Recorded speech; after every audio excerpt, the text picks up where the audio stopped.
So this is my new life here. I go for walks with my dogs in this beautiful landscape every day in the morning. I try to have a sort of a schedule, in a very natural way. After I came back from a trip to Copenhagen and I was back in New York, we had the Armory Art Fair for a week where everything seemed pretty normal.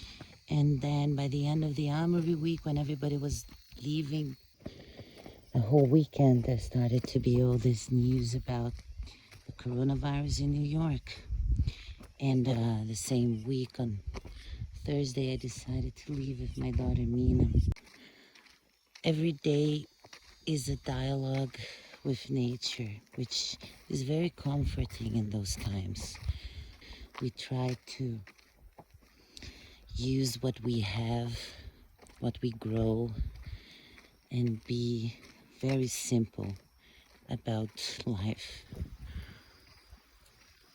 And I started working on a series of self-portraits because sometimes I feel like the nature here is so overwhelming and the landscape is so overwhelming that I cannot possibly compete.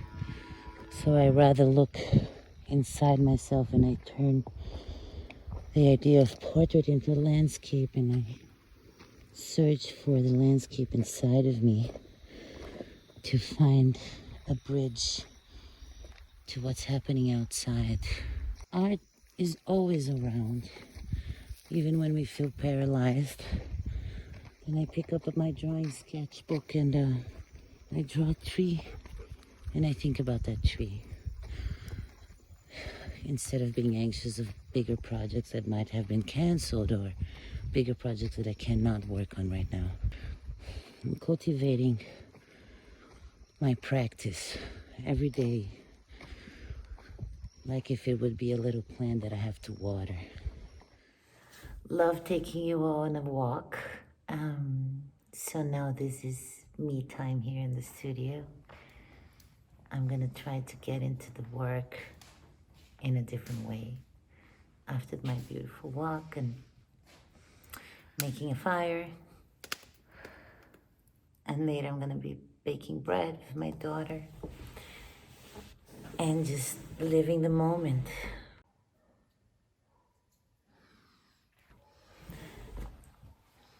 And trying to water that little plant inside so that every day is a new day, every day is a growth. And soon we'll be all together again and I can hug people and hug you all.